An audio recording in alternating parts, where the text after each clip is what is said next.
Imagine for a moment the journey of a car owner, an average car owner with a sedan, a decent job, a couple of kids, some car seats. How do they take care of their car? They drive it, regularly fill up the gas. They might even put air in the tires, wash it occasionally, vacuum out the Cheerios in the back seat from time to time. Now tell me, once that car owner has had their car for 4 to 5 years, when do they get maintenance done on it? When something breaks, you nailed it. So now let's say you wanted to change that.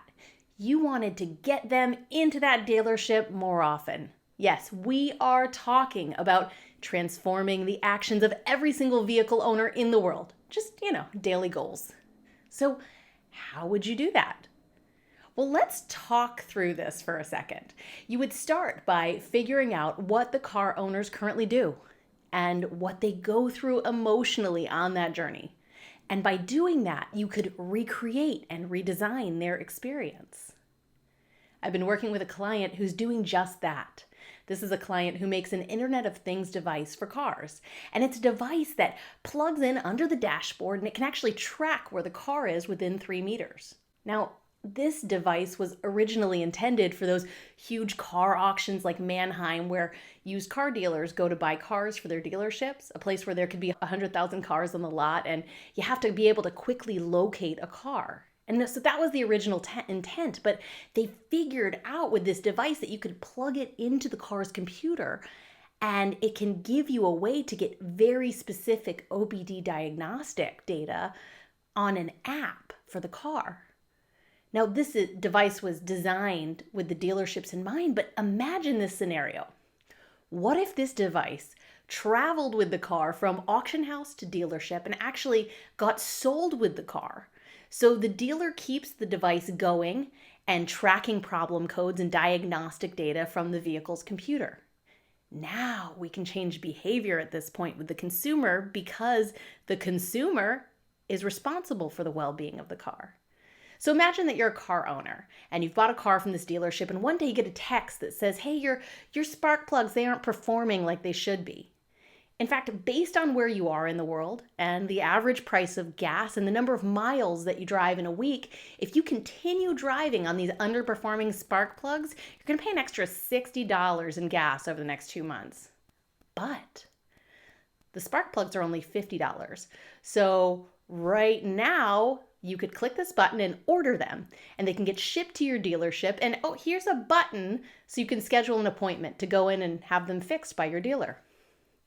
With an option like that, of course they're going to go and get that car serviced because you've positioned it as if they don't do anything else, it's going to lose them money. That hits home. And you've made it so easy to schedule an appointment. They didn't have to talk with anybody. They just clicked a button and picked an appointment time. Congratulations, because you've just altered the buying journey of someone getting maintenance done on their car. Now, this isn't a reality yet, but imagine the possibilities if your brand could streamline every single interaction with a customer. Imagine that with any touch point on any channel it's on, with whether it's an app, a website, a product, anything else. Think of all the customers you lose right now every day on all channels because something just wasn't quite right in their experience and someone had a negative reaction and navigated away. If you could fix that journey, you would stop losing customers. And that's the power of journey mapping.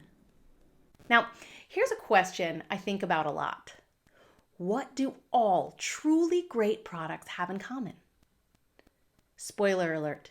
They meet the real needs of real customers, and they do it at the right time.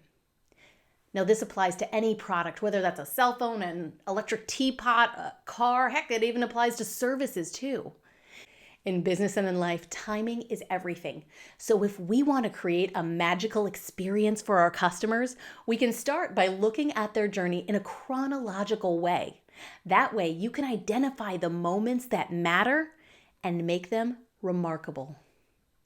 Journey mapping is a systematic technique that will help you create an army of raving fans who are downright addicted to the experience of your brand. And through research-based intentional experience design, you can do this in a holistic way on a much larger scale than you're probably doing it on now.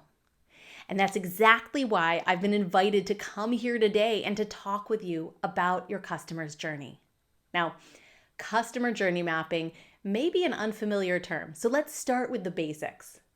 A journey map is a compact visual of your customer's end-to-end journey before, during, and after interfacing with your brand. It's a way for your business to make value-driven decisions at specific points in your customer's experience.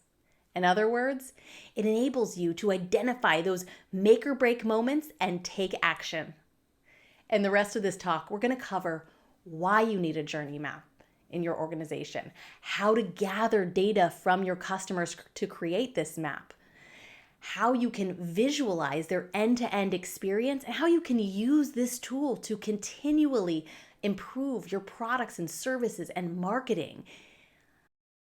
Over the past 15 years, I've honed my craft in customer research. I've helped hundreds of clients in all sorts of different industries reach their niche customers and build experiences that those customers can't resist.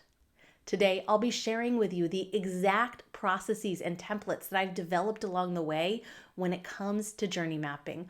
Ooh, I'm so excited to share this with you. Let's dive in. Did you know that an average brand today loses 51% of returning customers because of a poor experience during the buying process?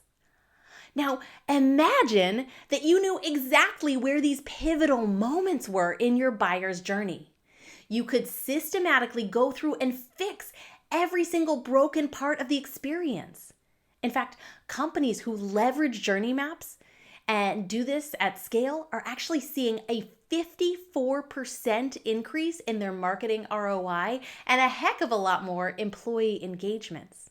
Yet despite the long-term benefits, only a tiny sliver of companies are actually mapping the journey of their customers. That is insane to me when you look at the numbers. 1 in 2 customers don't return because of a poor buying experience. That's like just hemorrhaging repeat customers. There are 3 key benefits to using a journey map.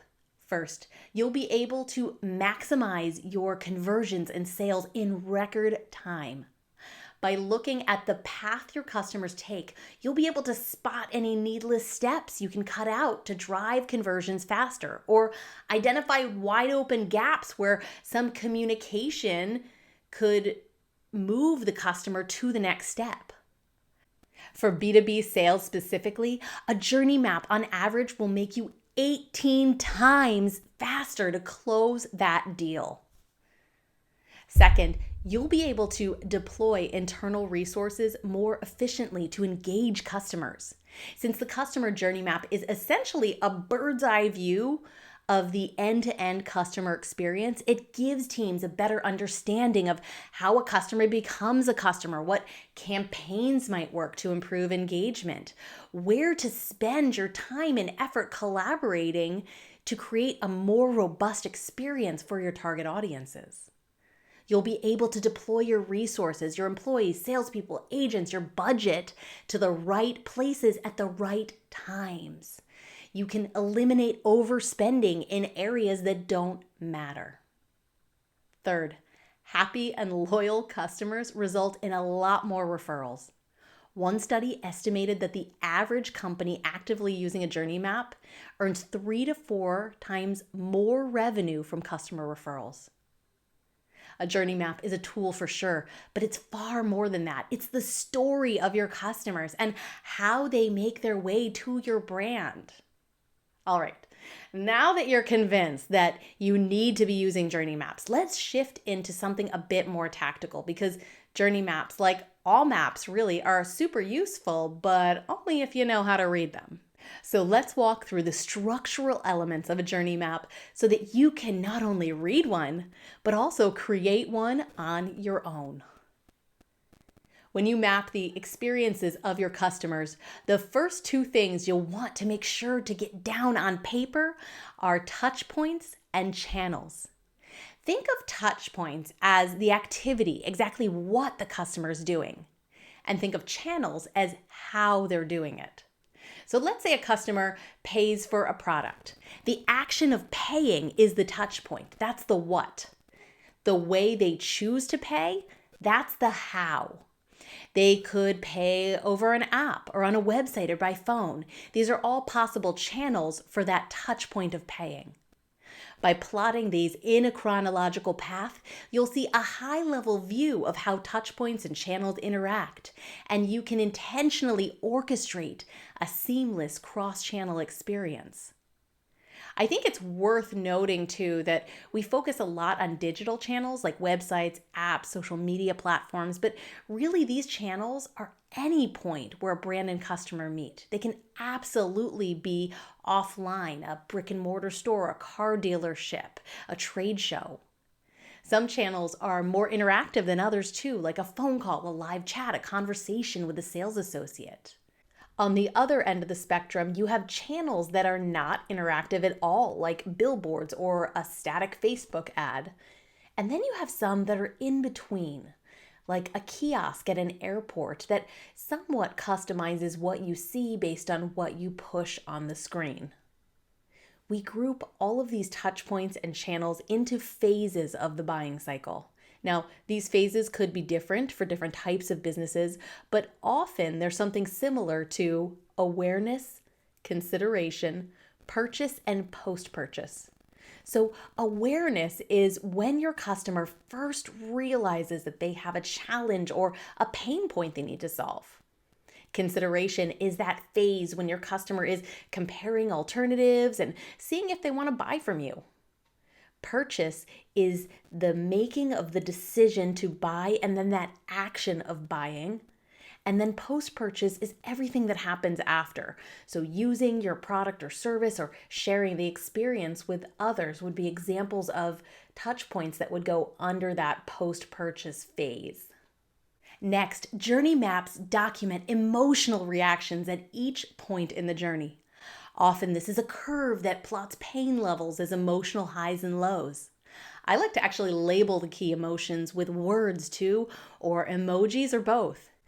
I've even used emotion wheels to get a better picture of the combinations of emotion a user goes through.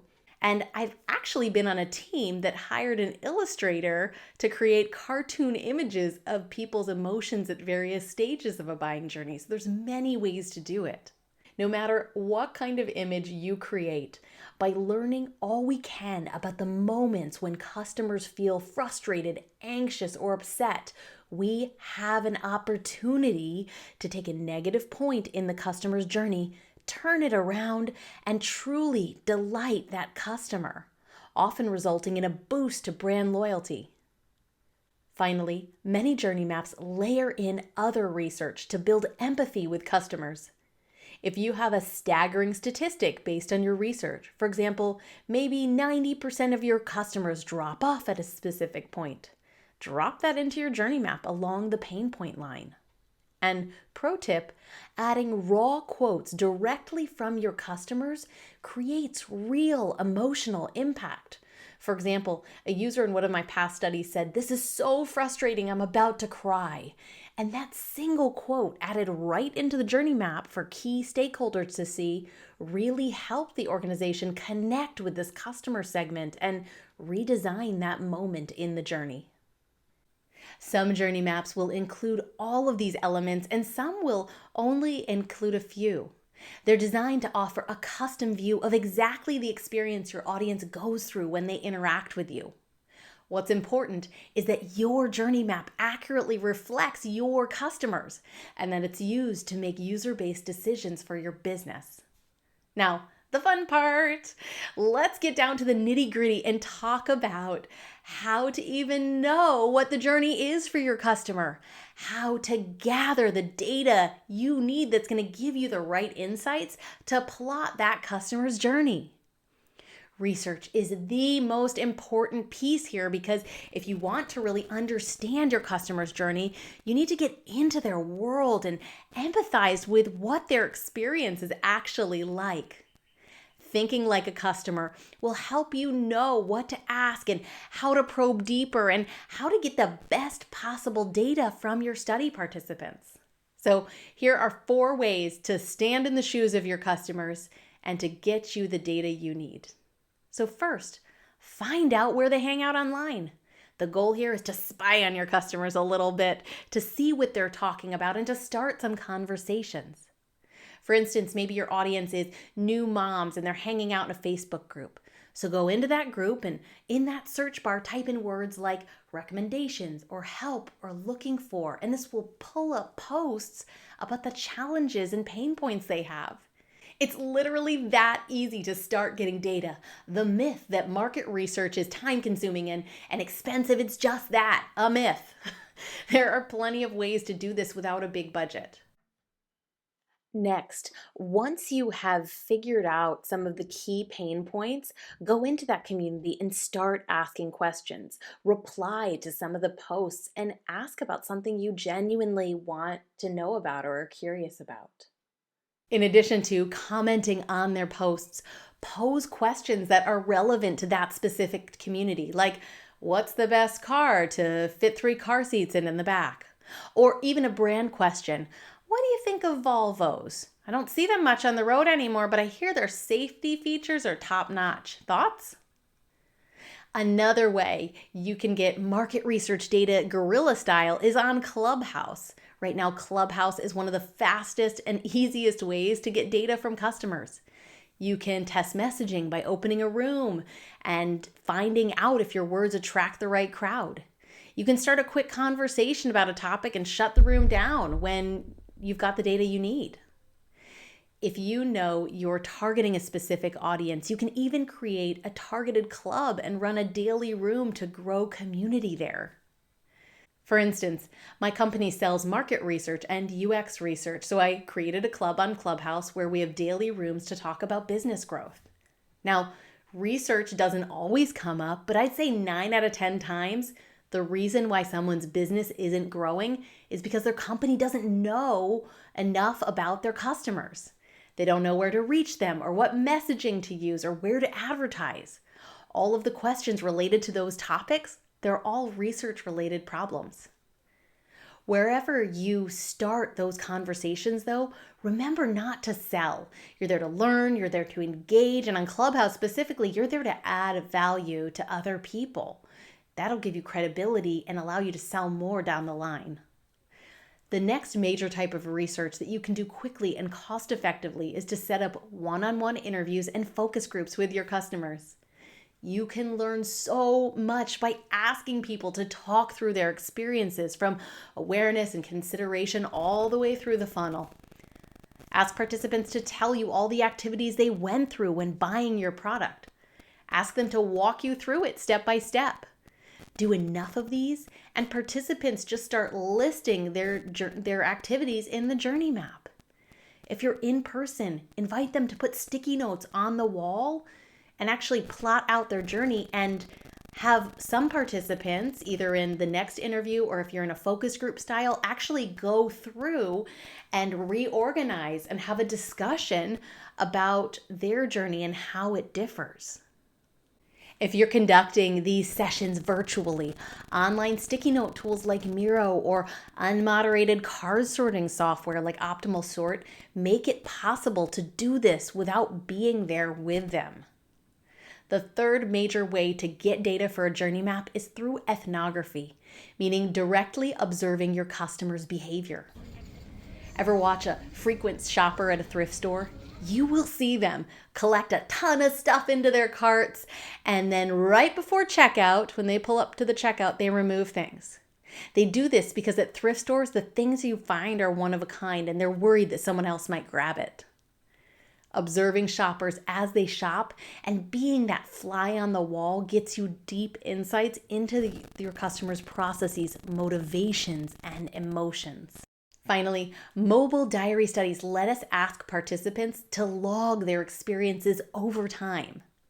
Mobile diary studies let you see authentic interaction with your product or brand.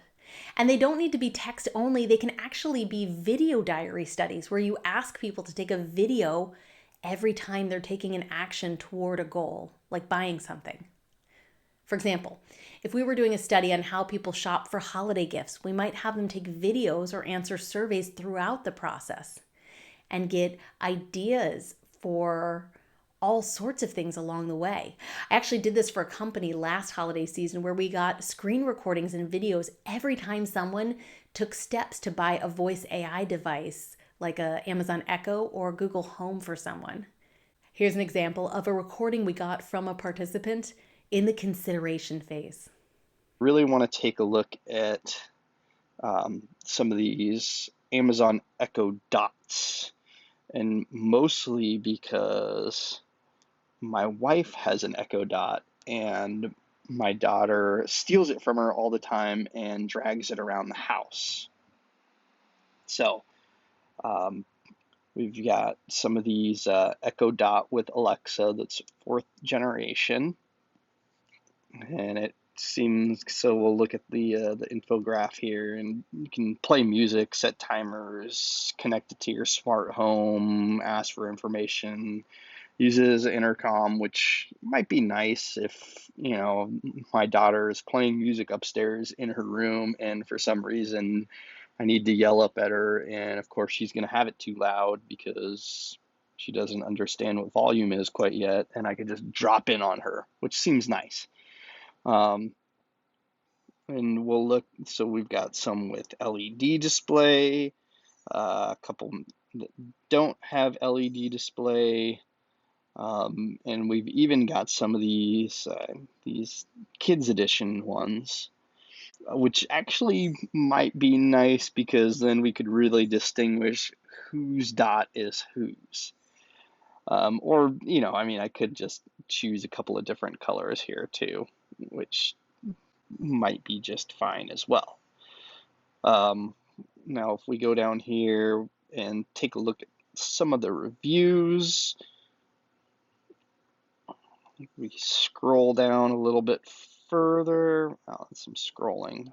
4.6 out of 5 reviews, and there's almost 30,000 reviews, which is actually awesome. Look at this real quick. So this is geared towards kids, which is great. It looks like it's got, okay, Disney, Audible, Warner Brothers, Barbie, DreamWorks, Nat Geo. Not really sure what that is referring to. Let's scroll down a little bit here. Made for one. Kids Edition, our most popular smart speaker for kids. It comes with 1 year. He keeps going, but you get the idea. We got videos over the course of months on the research, buying, and post-purchase behavior. We even got Christmas morning videos of people unboxing their products. Take a look. Okay, we're gonna unwrap this special present for you. What do you think? I like the avocado box.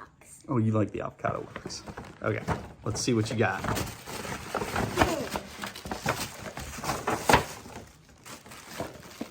What? An Alexa with a tiger on it. Ooh, what do you think about that? I like it. Yeah, what do you like about it? I like that it has a face of a tiger. You like that it has a face of a tiger, huh? You think that's kind of cute? I wonder what the back is going to look like. All right, well, why don't we open it up and let's take a look.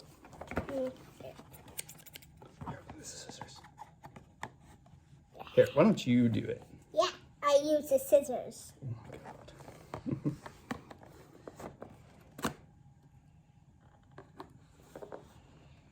Please don't cut yourself, okay?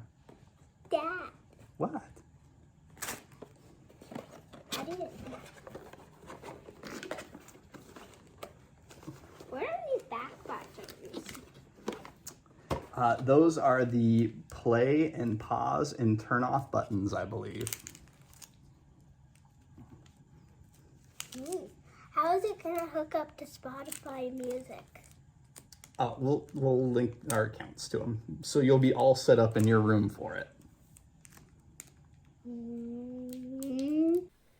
Thinking like your customer will help you understand what to ask and how to tease out the best possible data.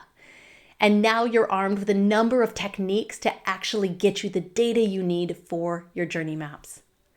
By understanding what our customers are going through, we can craft an end-to-end experience that delights your customer at each and every moment in their journey. I think it's important to note that when you're doing this research, it's critical to ask the right questions. Whoever said that there is no bad questions must not have been a researcher. I can't tell you how often companies make terrible decisions because they ask about something that doesn't matter to a customer, or they ask a leading question, or they ask a question about a solution that doesn't even have a problem. I don't want that to be you. So here are some sample questions you can ask at different points along your customer's journey that will help you get the data you need. For journey map interviews, ask your questions in chronological order based on the phases of the journey you want to outline. It's easier for participants that way. So the first phase is awareness. So ask about their challenges and pain points. What are your biggest challenges when it comes to this topic? What's the number one thing you struggle with?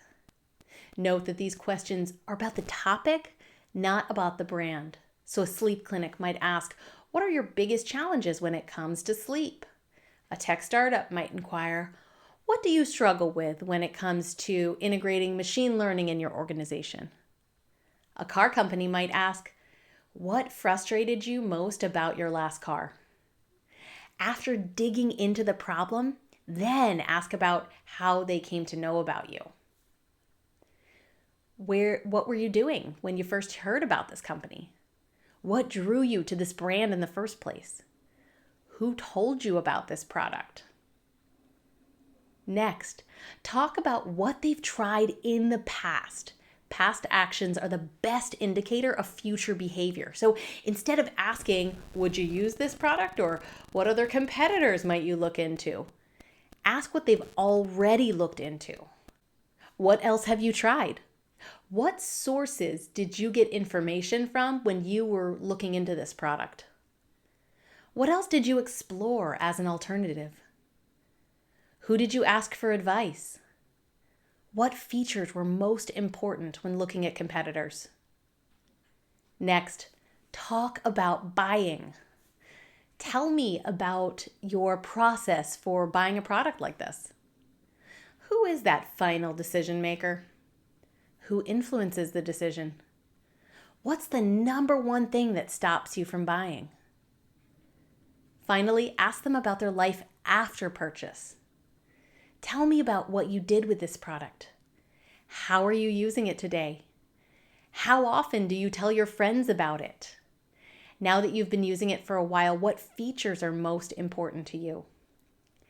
These questions are just a starting point, and they're meant to be the beginning of a genuine conversation with your customer. As you use them, you'll begin to come up with your own questions based on what your brand really needs to know. Allow questions to become a part of a regular check-in with your customers, and you'll be on your way to building a loyal following in no time. So far, we've spent most of this course talking about how to create journey maps. But here's the thing. The real magic happens at the end, once they're done, because your customer's journey is plotted out and you have a big picture of what they're experiencing. And based on that map, you can understand where the experience is broken and how to fix it. What kinds of solutions or actions you can take because of that journey map. So let's talk through what types of solutions are possible to find from your mapping.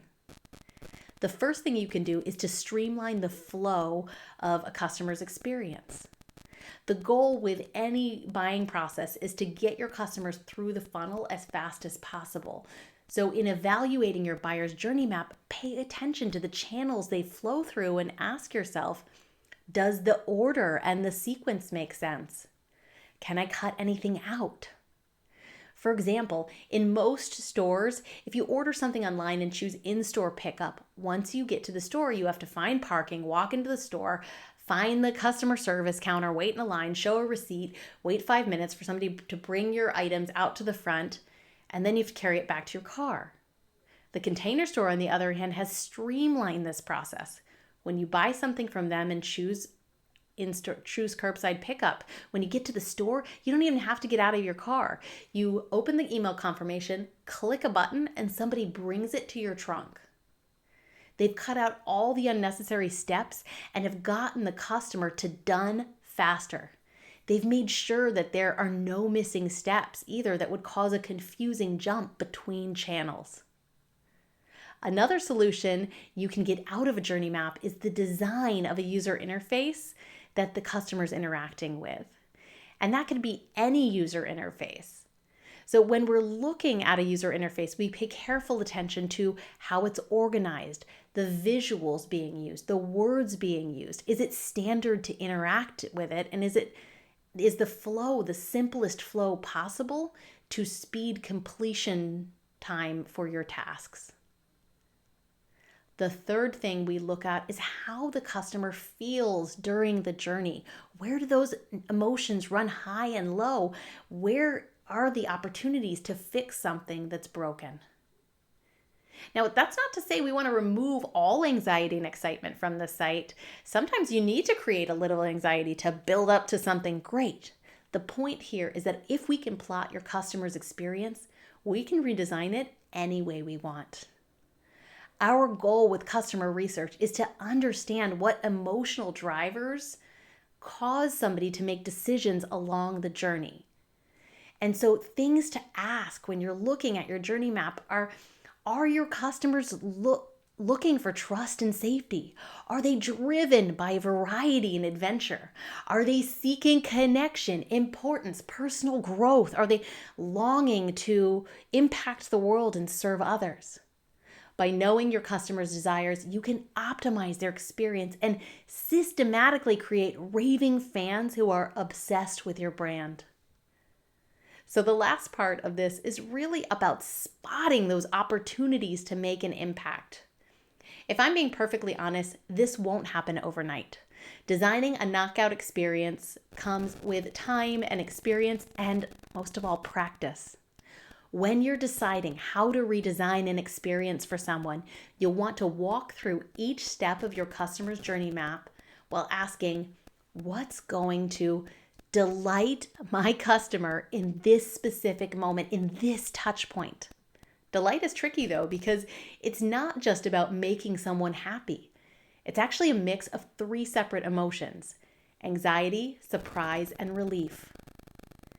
The pain point line on your journey map indicates areas of anxiety. So when we look for opportunities, we're really trying to find ways to reduce that line, to create a feeling of relief, and to do it in an unexpected way. When it comes down to it, wouldn't we all prefer a nonstop flight to one with lots of different layovers and airlines? In the same way, your customers want their interactions with you to be easy and seamless. A journey map allows you to plot what your customer is going through at every stop so that you can streamline their experience and make it friction-free, so that you can add excitement exactly in areas you want. It's your job to not just design the product, but to design the experience that goes with it. Creating an ideal customer experience is what is going to differentiate you from any competitor. The key here is to get your data directly from the source, your customers. Thank you so much for having me today. P.S. If you're interested in a free chapter of my book, go to bixaresearch.com/free chapter. Also, feel free to reach out to me with any questions. I'm happy to help.